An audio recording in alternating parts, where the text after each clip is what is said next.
Hi friends, இன்றைக்கி நம்ம watermelon வாங்கிட்டு வந்திருக்கோம். யூடியூப்பில் ரொம்ப ட்ரெண்டிங்காக இருக்கக்கூடிய வாட்டர்மெலன் கெமிக்கல் சேலஞ்ச் தான் நம்ம இப்போ பார்க்க போகிறோம். இதில் இருக்கா, இது கெமிக்கல் கலந்துருக்காங்களா இல்லையா அப்படிங்கிறத டிஷ்யூ பேப்பர் வச்சு செக் பண்ணிடலாம். அதுக்காக நம்ம டிஷ்யூ பேப்பரும் வாங்கிட்டு வந்திருக்கோம்.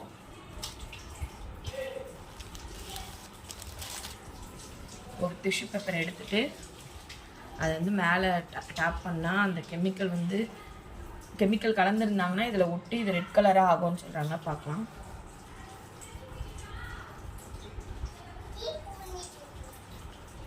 சிச்சோ ஃப்ரெண்ட்ஸ், ரெட் கலரில் ஆகுது. இப்போ இதில் கெமிக்கல் கலந்துருக்குமா?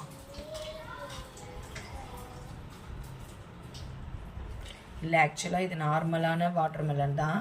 எல்லா வாட்டர்மெலன்லையும் இந்த மாதிரி டேப் பண்ணால் வரதான் செய்யும். அது ரொம்ப ரெட் கலரில் இருந்தால் தான் கெமிக்கல் அப்படின்றாங்க. அந்த நியூஸ் ஃபேக் நியூஸ். இது நல்ல வாட்டர்மெலன் தான், எல்லாருமே தைரியமாக சாப்பிட்லாம். யாரும் அந்த யூடியூப் வீடியோஸ்லாம் பார்த்து பயப்படாதீங்க. தாராளமாக சாப்பிட்லாம். வெயிலுக்கு சாப்பிட்டு ஜாலியாக என்ஜாய்